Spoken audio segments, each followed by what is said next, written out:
आज तक आपने लव जिहाद और लैंड जिहाद के बारे में सुना होगा, लेकिन अब एक और प्रकार का जिहाद सामने आया है, किन्नर जिहाद। हमारे साथ किन्नर अखाड़े के संस्थापक ऋषि अजय दास जी मौजूद हैं।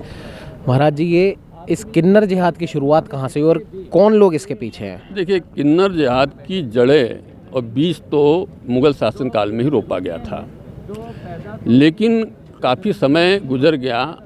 इसको इन लोगों ने जो है किसी ने जानने की कोशिश नहीं की, क्योंकि ये अल्प समुदाय है, लेकिन अल्प होकर के भी ये बहुसंख्यक में जाता है और इसके पास में पूरी सारी डिटेल जो है देश की इन लोगों के पास में इंटेलिजेंस की होती है जो है। तो एक प्रकार का तो ये देश के लिए भी खतरा है।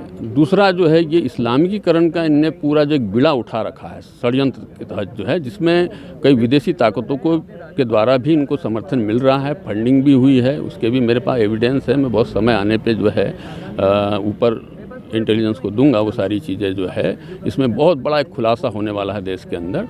तो अधिकांश इनके जो गादीपति वो सब इस्लामिक है, और वो इस्लाम की गादी परंपरा में जो है जो भी हिंदू शिष्य उनका बनता है उसको वो इस्लाम कबूल करने पे मजबूर करते हैं, और उनको बना भी दिया है और उनको हज वगैरह करके आ गए हैं। एक सबसे बड़ा उदाहरण मैं बताता हूँ। शबनम मौसी जो है पहली विधायक इस देश की रही, वो तिवारी का बच्चा था, ब्राह्मण परिवार से वो थी, लेकिन वो हाजी शबनम मौसी लिखती थी। इससे तात्पर्य ये होता है कि हाजी का मतलब ये हुआ कि आप हज करके आए, तो हिंदू तो हज करने जाता नहीं है।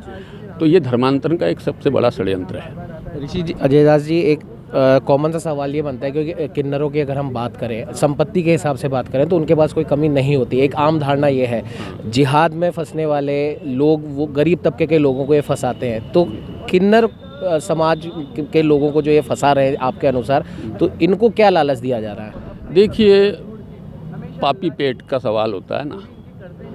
आदमी, आज हमारे देश में बेरोजगारी की समस्याएं हैं, बहुत सारी समस्याएं। आदमी काम करना भी नहीं चाहता, कई ऐसे निटल्ले भी है, तो चाहते कि चलो कुछ जो है यहीं से अपना हो जाए। तो कोई आजकल सिग्नल पे मांगने लगे, ट्रेनों में मांगने लगे हैं। और जो थोड़े बहुत किन्नर के जिनमें लक्षण हैं वो जाते हैं कि चलो हम किन्नरों के साथ जुड़ जाए। वह जब जाते हैं तो वहाँ इनका जो है पूरी तरह से इस्लामीकरण हो जाता है जो है। ये विषय है।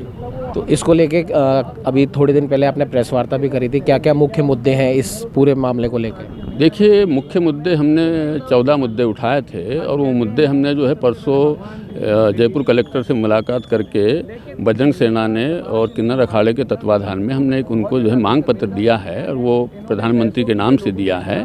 तो वहाँ पे जो है वो हमने भेज दिया है प्रधानमंत्री के संज्ञान में। अब देखिए शासन प्रशासन क्या करता है। कुछ दिन पहले आपने किन्नर जिहाद के बारे में सुना था। किन्नर अखाड़े के संस्थापक ऋषि अजय दास जी ने ये मुद्दा उठाया था, और उस विवाद में जो 2 किन्नर शामिल थे उनमें से एक तनीषा जी हमारे साथ यहाँ पर मौजूद है। तनीषा जी, क्या विवाद था? देखिए, विवाद ये है कि काफ़ी हमारे धर्म ग्रंथों के अंदर किन्नर समाज को उपदेवता के रूप में माना गया था।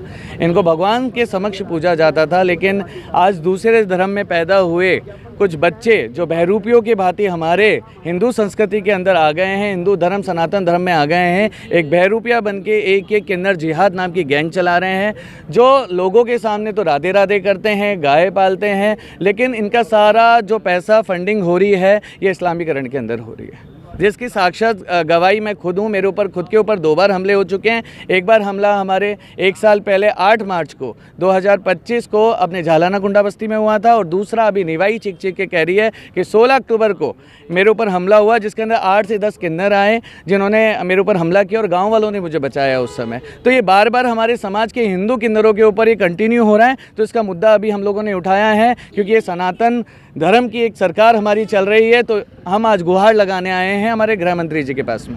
क्या लगता है सोचा समझा षड्यंत्र है ये सनातन धर्म की सरकार को बदनाम करने के लिए? नहीं, मैं आपको एक ही चीज़ कहूँगी कि ये षड्यंत्र नहीं है। ये काफ़ी इनकी जड़ें बहुत अंदर तक गड़ चुकी है, और ये पूरे भारतवर्ष के अंदर आप कहीं भी, मेरी आप लोगों के माध्यम से अपील है कि इनके डेरों की जांच करवाएं। जो गुरु के पदवी पे बैठे हुए हैं उनका क्या हक है भाई साहब? आज श्री राम ने हमें वरदान दिया था, महाभारत में श्री खंडी की चर्चाएं थी। तो ये सब सनातन संस्कृति का एक अधिकार है, हिंदू बच्चों का एक अधिकार है, लेकिन इस्लामिक धर्म में जन्मे हुए बच्चों का क्या अधिकार है? हम उनके बच्चों को क्यों पालें? आप मुझे बताइए, उनके धर्म में क्या शादियां नहीं हो रही, क्या बच्चे नहीं हो रहे हैं? और वो यहाँ पे आके हम लोगों को बदनाम करके लोगों के यहाँ पे लूट रहे हैं, लूट माच मचा रखी है, जनता परेशान हो रखी है, गरीब के घर को लूटा जा रहा है। और सबसे मेन इन लोगों का ये गाली गलौज और बहुत गंदी तरीके से बात करते हैं। तो यहाँ पर अगर मैं धरातल पे समाज की भी बात करूँ तो समाज भी आज इन हिंजड़ा समाज से बहुत ज़्यादा परेशान हो रखा है। तो इस चीज़ के लिए हम लोगों ने मुद्दा उठाया है। कहाँ तक इस संघर्ष को लेके जाएंगे? इस संघर्ष को लेके हम, देखिए, मैं राजस्थान की प्रदेश अध्यक्ष हूं, तो मैं राजस्थान देख रही हूं और राजस्थान के अंदर मैं जन जागृति का एक आंदोलन चलाऊंगी और मैं सरकारों के पास भी जाऊंगी, तो मैं धरातल पर भी इस चीज़ के लिए काम करूंगी। और आज बजरंग सेना हमारे साथ है, तो बजरंग सेना के भाइयों के साथ में मैं काम कर रही हूँ। ये थे हमारे साथ तनीषा जी, जो किन्नर अखाड़े की राजस्थान की प्रदेश अध्यक्ष हैं। और सबसे बड़ी बात यह है, भले ही तनीषा जी हों या फिर ऋषि अजय दास जी हों, इन दोनों का ही ये कहना है कि एक सोचा समझा षड्यंत्र है। लव जिहाद, लैंड जिहाद के बाद अब किन्नर जिहाद नाम से ये षड्यंत्र लंबे समय से चला आ रहा है। जैसा कि तनीषा जी ने भी बताया, ऋषि अजय दास जी ने भी बताया कि इनकी जड़ें काफ़ी अंदर तक जम चुकी हैं और कहीं ना कहीं पहले इन्होंने हिंदू बच्चियों को बदनाम करने की कोशिश की, उन्हें फंसाने की कोशिश करी। लैंड जिहाद के नाम पे, वक्फ बोर्ड के नाम पे कई ज़मीनों को इन्होंने कब्जा करने की कोशिश की और अब किन्नर समाज पर इन्होंने अपना हाथ रखा है और उसके ज़रिए ये कहीं ना कहीं किन्नर समाज को भी बदनाम करने की कोशिश कर रही है। किन्नर समाज में भी किन्नर जिहाद के नाम पर घुसने की, उन्हें बदनाम करने की एक साजिश चल रही है। सहयोगी कैमरामैन अजय के साथ उमंग माथुर, द न्यूज़ कैनवास।